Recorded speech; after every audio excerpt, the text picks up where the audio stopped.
ทางนั้นน่ะตกแห้งเลยพี่น้องทักทายสบายดีกันเบ่ทุกคนสมองสุขบอนเด้อจ้าฝนตกเดือน11พี่น้องตะเคีย ตะเคียวก็สีขาวตื่นทันเขาก็ไปเผยออกแล้วก็ยิ่งแม่ไปปลูกไว้ได้พี่น้อง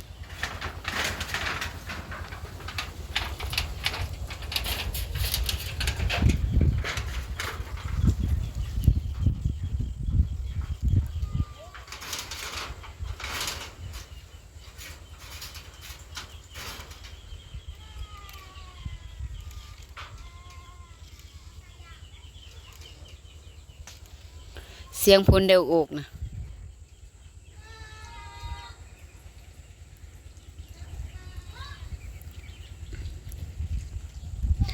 บ่ได้คอยอัพคลิปพี่น้องอย่าเผานี้กันไปใส่เด้อพี่น้องเด้อฝากเบิ่งฝากส้มฝากเป็นกำลังใจคือเก่าเด้อของแท้พี่น้อง กล้วยน้ำ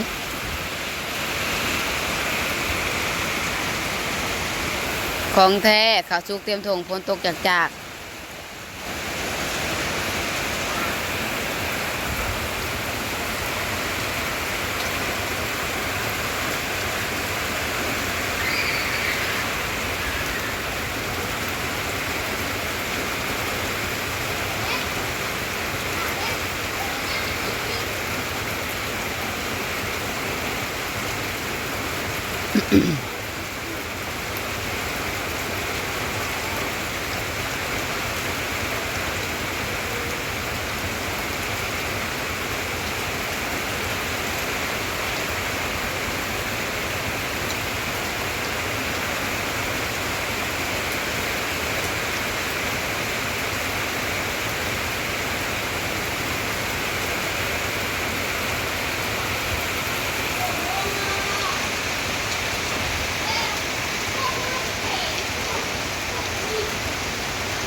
เบิ่งเอาพี่น้องบรรยากาศปลูกผักเพิ่มห้าม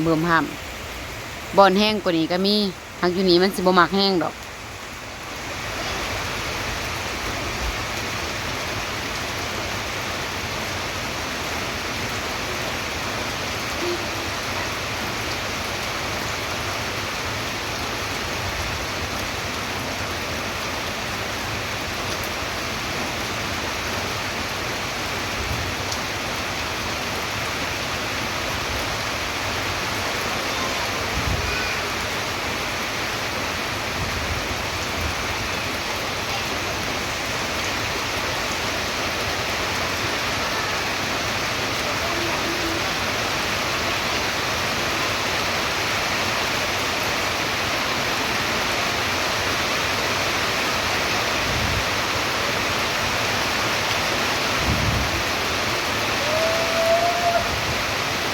แห้งขนาดเลย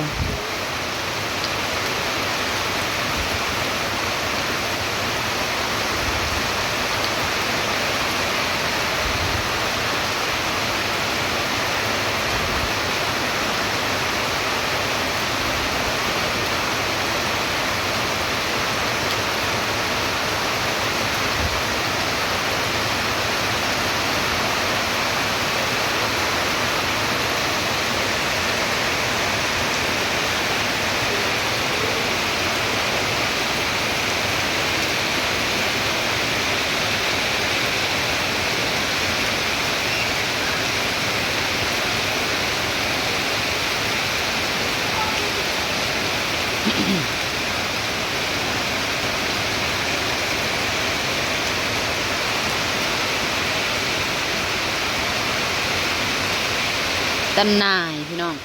ถึงขวบเก่า เทิงขอบเก้าแล้วมันฟาดโลด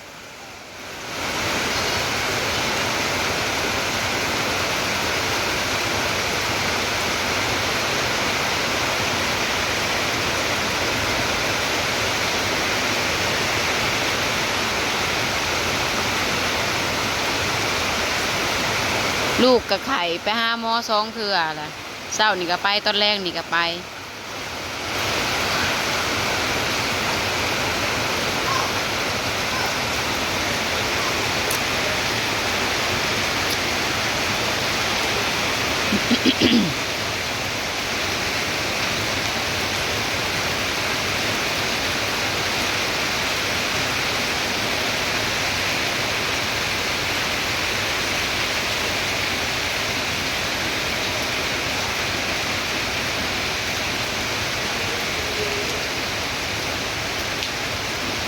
บ่อนอื่นนะแห้งกว่านี้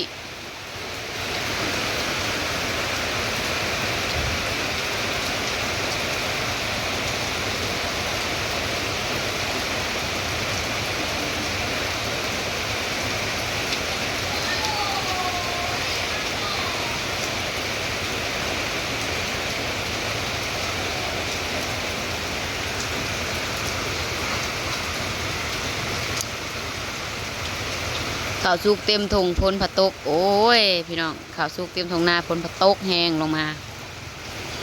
นิ้วนี่ก็สร้างเป็นที่ระลึกไว้เลยพี่น้องเป็นแบบประวัติศาสตร์ไว้เลยปีนี้ออกพรรษาแล้วไปบ้าเฮิงหนึ่งพ้นยังมาแห้งอยู่จนสิเบิดเดือน11เลยพี่น้องจนเพลงจนแฮมมืออื่นกะแฮม8 ค่ำเลยจนสิเบิดเดือน11เอาซื่อเด็ดออกได้บ้านแจ้งคั่วจอยมาแล้วสิมาอีกยังก็4 โมงนะ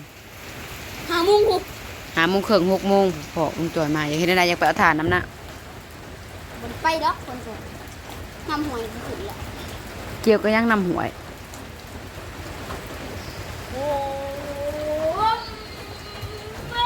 ไปเดี๋ยวไปเบิ่งเอาพี่น้องฝนกระตก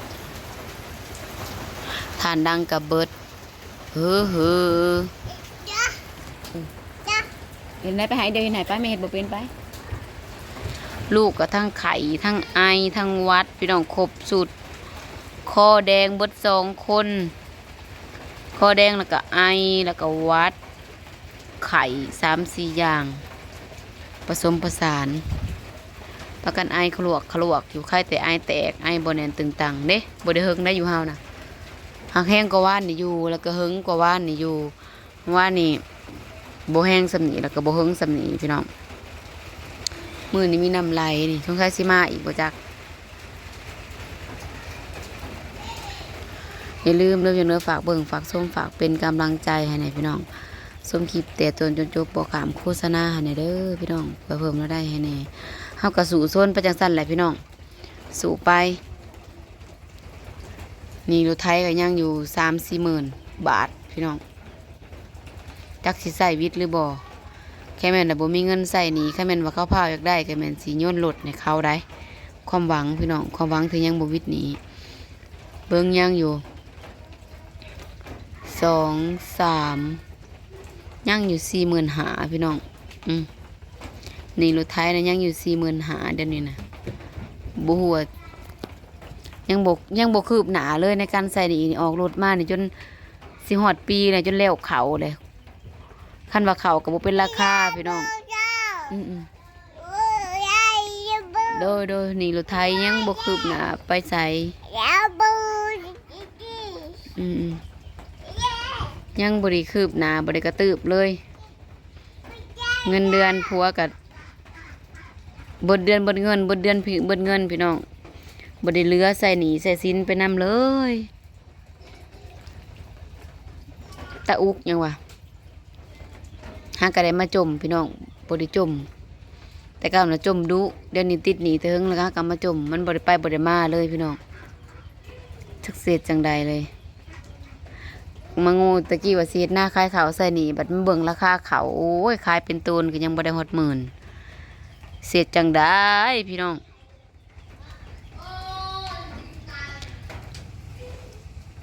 สิปดเขาใส่กระเพาะปานนั่นตะอุกตะอ่างยังวะยังตั้ง45,000เด้อจ้าค่ารถ45,000 50,000ผู้จักแหละพุ่นแหละพี่น้องบ่ได้น้อยๆได้ยังหนีแค้นคออยู่นะ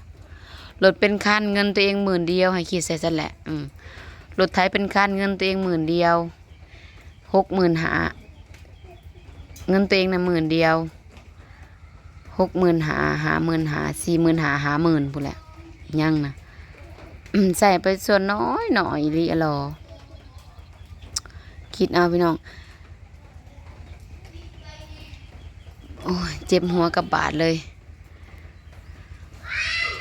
หน่อยแห้งเงินเต็งรถไถเป็นคัน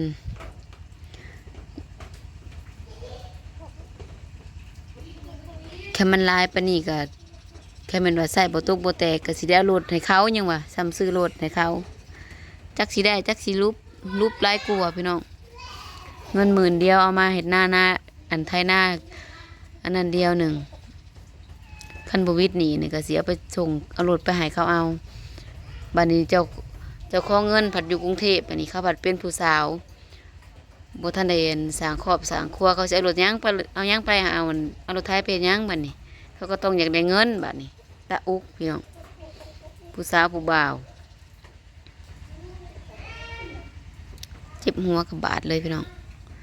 ตอนแรกก็วิทย์หนีก่อนใหญ่นี่ก็ป้าโทบ่ได้ขอหยังหลายดอกพี่น้องบุญวาสนาได้รถมาเฮ็ดทำมาหากินก็ยังบ่มีความสุขพี่น้องยังบ่มีความแจ่มใจเพราะว่าเป็นหนี้เป็นสินเขานี่แหละพี่น้องอาศัย FC เบิ่ง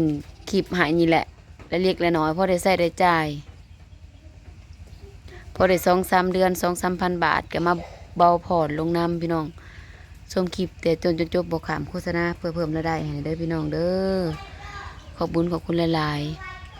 ๆเบาสู่ฟังพี่น้องหาทางออกซอยนี่สิอันใดจากชีวิตนี้ก่อนนี่สมมาพักควรพี่น้องคลิปนี้ก็ไปก่อนเด้อขอระบายน้อยหนึ่งพี่น้องบนระบายแต่หึงแหละ